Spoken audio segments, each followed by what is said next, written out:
Mesdames, Messieurs, bonjour. Merci de nous rejoindre tout de suite. Les titres de l'actualité.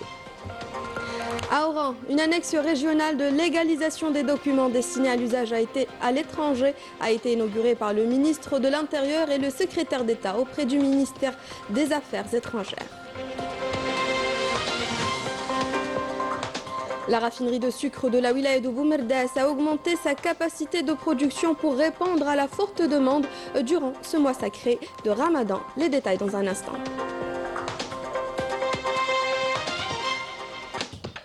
Au Maroc, les citoyens continuent de vivre dans des conditions extrêmement difficiles, notamment dans les zones reculées, conséquence d'un régime qui fait toujours la sourde oreille. Bienvenue à tous. Après l'ouverture de 2 annexes régionales de légalisation des documents destinés à l'usage à l'étranger dans les wilayas de Ouerghla et Constantine, le ministre de l'Intérieur, des collectivités locales et des Transports, accompagné du secrétaire d'État auprès du ministre des Affaires étrangères chargé de la communauté nationale à l'étranger, a inauguré cette fois-ci une annexe à Oran pour rapprocher l'administration des citoyens et améliorer la qualité des services publics. Sami Dakhli. Après Ouerghla et Constantine, c'est au tour d'Oran de se doter d'une annexe régionale du ministère des Affaires étrangères consacrée à la légalisation des documents destinés à l'étranger.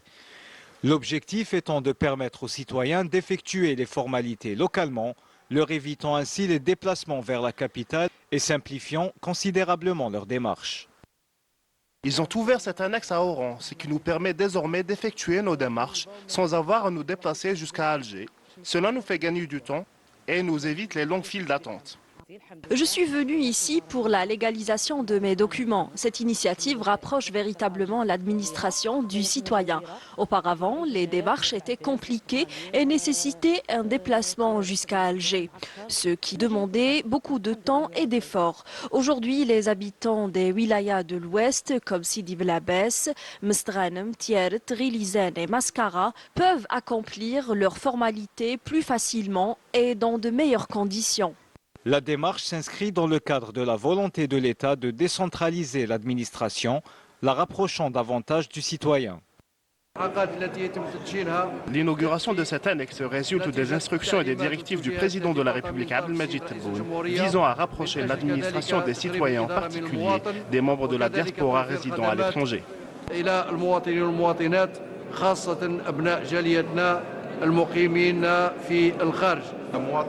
Nous plaçons la simplification et la facilitation des procédures administratives au sommet de nos priorités. Naturellement, le ministère de l'Intérieur est un partenaire essentiel dans ce processus visant à moderniser et à digitaliser les services consulaires. En plus de simplifier les procédures administratives, la mise en place de cette annexe régionale permettra un véritable gain d'effort, de temps et d'argent au profit des citoyens. Par ailleurs, le ministre de l'Intérieur, des collectivités locales et des Transports, accompagné du secrétaire d'État auprès du ministre des Affaires étrangères chargé de la communauté nationale à l'étranger, a procédé à la remise en service du siège de la commune d'Oran à l'issue d'une vaste opération de réhabilitation. Cette inauguration revêt une importance particulière compte tenu du caractère historique qui distingue le siège de la commune d'Oran en tant que l'un des principaux monuments administratifs anciens de la ville. À cette occasion, la de la place du 1er novembre 1954 au niveau de l'ancien carrefour giratoire a été inauguré dans la commune de Bir el-Djer. Et dans le cadre de la mise en œuvre du programme du président de la République portant sur l'importation de 10 000 nouveaux autobus destinés à renouveler le parc national du transport des voyageurs, la direction des fabrications militaires du ministère de la Défense nationale, à travers l'établissement de développement de l'industrie de véhicules, a réceptionné une nouvelle cargaison de 338 bus au niveau du port d'Alger. Par ailleurs, 79 bus de différentes catégories ont été réceptionnés au niveau du port de Djindjin à Jijil, lesquels ont été expédiés par le partenaire chinois sur un total de 6 800 prévus à la livraison par la République fédérale d'Allemagne et la République populaire de Chine.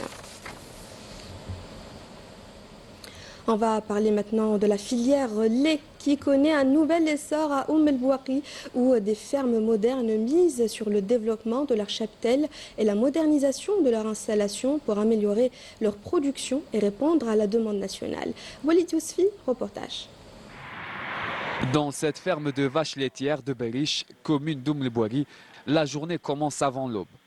Les vaches sont guidées vers la salle de traite, une opération qui se répète 2 fois par jour. Ici, chaque geste est minutieusement orchestré et chaque étape soigneusement contrôlée. Une fois installée, la traite commence.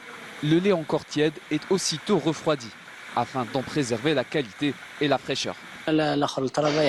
Nous avons commencé en 2020 avec 70 vaches. Dès que nous avons vu que l'État misait sur cette filière stratégique, nous avons décidé de faire une extension. Nous sommes passés à 330 vaches avec une capacité moyenne de production de 23 litres de lait par tête. La wilaya produit par mois plus de 1 million de litres. On a des mois qu'on attend le 2 millions. في période de pic. Le maximum de lait. Nous sommes 2 millions. Une fois collecté, le lait est soumis à une batterie d'analyse. Température, densité, absence d'antibiotiques, mais pas que. La santé des bêtes est aussi un maillon essentiel de la chaîne. Nous assurons un suivi régulier, vaccination, contrôle, alimentation et dépistage des maladies. La qualité du lait dépend directement de l'état sanitaire des animaux. Une fois collecté, le lait est acheminé vers cette unité de transformation. Ici, place à la pasteurisation, à l'écrémage et à la transformation. Dans ces grandes cuves en inox, le lait est chauffé puis conditionné ou transformé en fromage.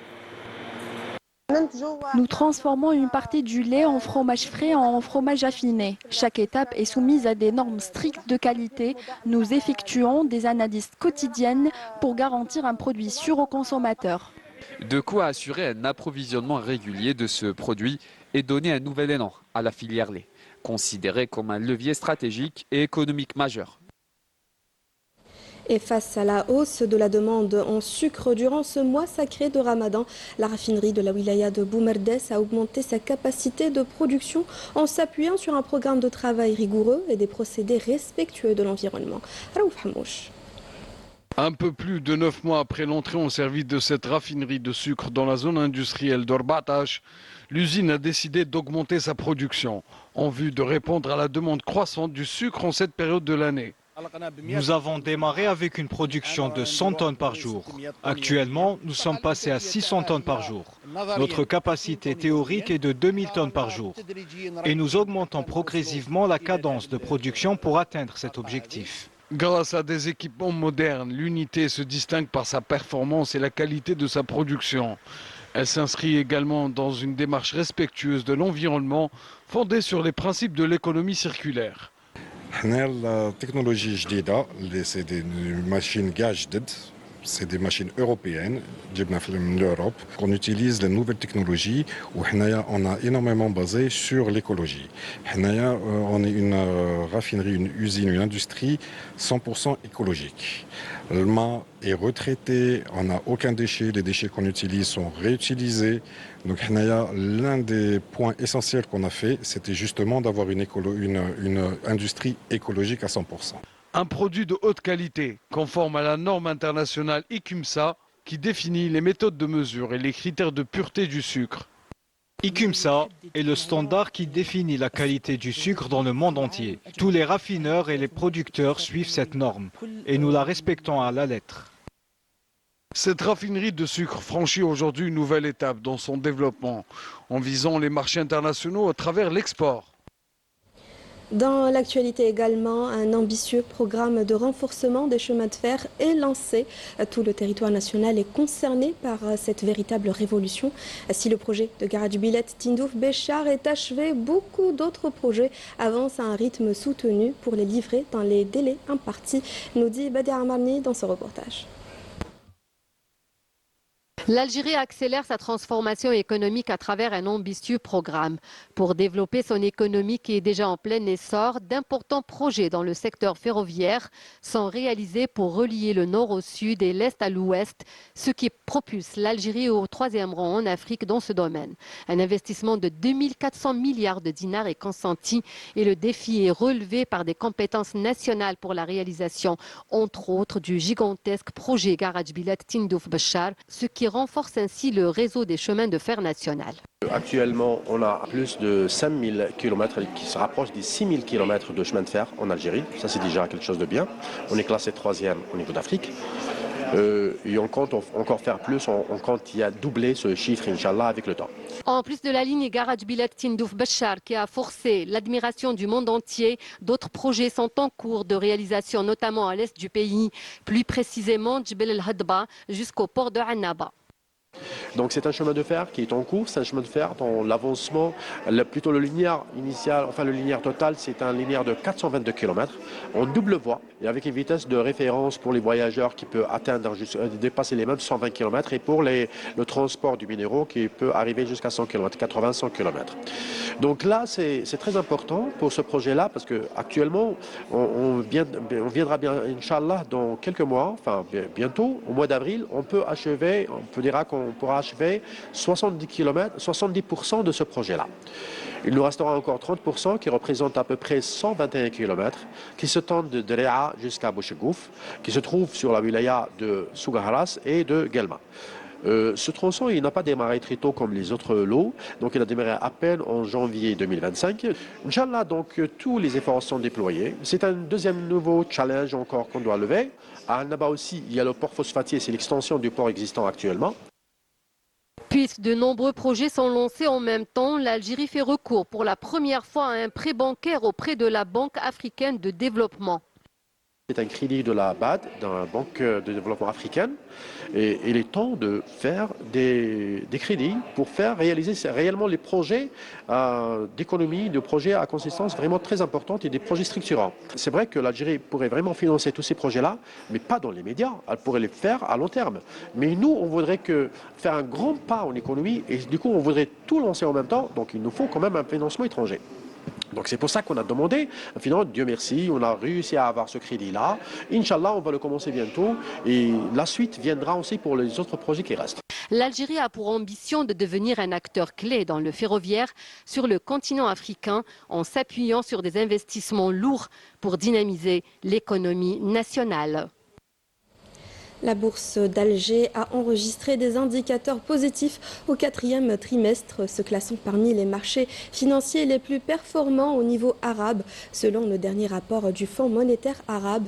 Le rapport précise que le volume des transactions à la bourse d'Alger a dépassé 3,7 millions d'actions échangées durant les 3 derniers mois de l'année écoulée, contre 1,9 million d'actions au 3e trimestre précédent. La bourse d'Alger s'est donc classée 2e en termes de croissance du volume des transactions parmi les 16 places boursières arabes couvertes par le rapport.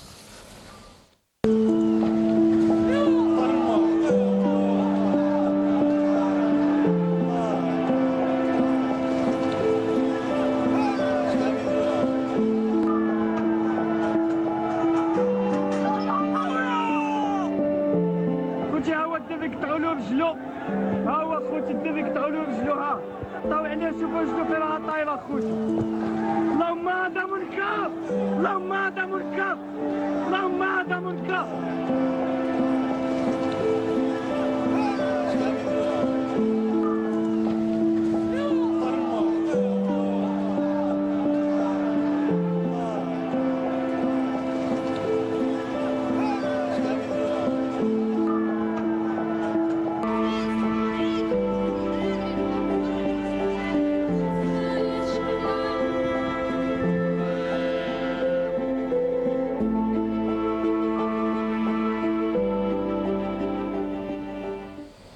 Dans les zones reculées du Maroc, de nombreux citoyens vivent dans l'isolement, faute de moyens de transport. Malgré leurs multiples revendications, leurs besoins restent largement ignorés par le Marzan, qui lui semble davantage concentré sur ses propres intérêts. Walid Benouis. Dans ces zones au relief accidenté, le sentiment d'exclusion des populations atteint son paroxysme, surtout lorsqu'il neige. Rejoindre le village le plus proche devient un véritable parcours de combattants, d'autant que les habitants ne disposent d'aucun moyen de transport moderne. Les plus privilégiés se déplacent à Dodane. Et côté électricité, tout le monde est logé à la même enseigne, puisque l'éclairage se fait à la méthode traditionnelle. Ici, on ne connaît pas le transport. Je suis obligé de porter ma mère sur mes épaules pour parcourir tout ce chemin que vous voyez là-bas. Sur ces sentiers escarpés, les habitants affrontent chaque jour les mêmes épreuves.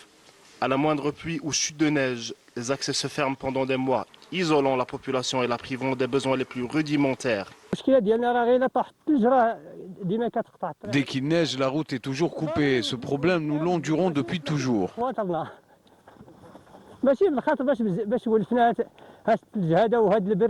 À cela s'ajoutent d'autres problèmes qui contraignent ces populations de seconde zone à étudier sous la lumière vacillante des bougies le soir et parcourir le jour des kilomètres à pied pour rejoindre l'école la plus proche.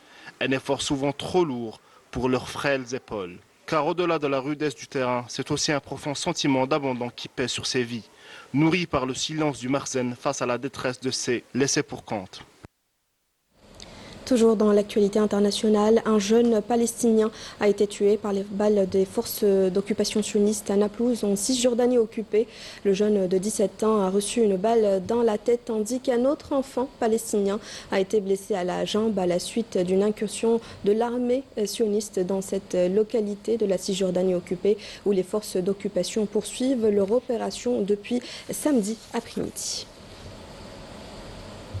Direction Paris à présent, dans le quartier de Barbès, les commerces connaissent une forte affluence durant ce mois sacré de Ramadan.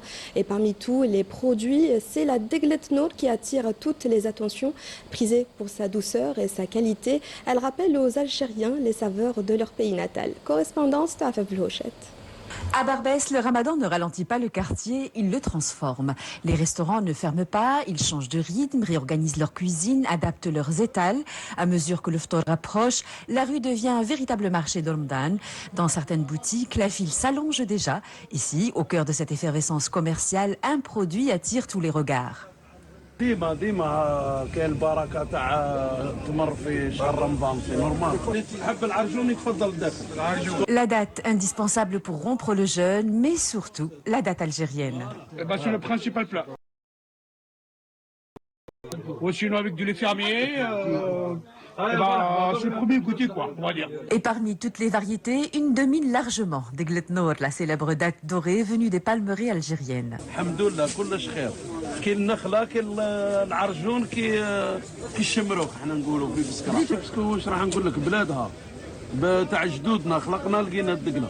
Sa couleur ambrée, presque transparente, sa texture souple et miellée et son goût délicatement sucré en font la référence du marché. كاينين اللي يصدروا فيها باللي برودوي هذه باينه الدقله ناطيره باينه الدقله اول منتوج جزائري تسمى كيما نقولوا نفتخروا بها نعمه ربي اول منتوج كيما نقولوا صافي بليزير عندنا منتوج نعمه احنا. Dans cette boutique, baptisée au cœur de Biskra, la réputation s'est construite au fil des années. Une clientèle fidèle, exigeante, qui vient parfois de loin. Chaque année, تروح واخده الراقي spécialement pour le ramadan et j'achète tous les produits de ramadan. Chaque année, les dates تاع بسكرة اللهم ما شاء الله عليهم. Mais Deglet Nour ne séduit pas uniquement par nostalgie du pays. Son succès dépasse les origines, qualité, goût, traçabilité. La date algérienne s'impose comme une référence sur le marché de Ramadan en France.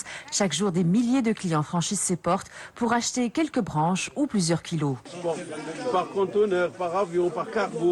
Vous passez pas par Rungis, là? Je suis pas Rungis. لا لا احنا اللي نبيعوا الرنجي c'est les Algériens qui vont à Rungis. À Barbès, pendant le mois sacré, Deglet Nour n'est pas seulement un produit, elle est devenue un rituel, un fruit venu du sud algérien qui, chaque soir, trouve sa place sur des milliers de tables de ftour.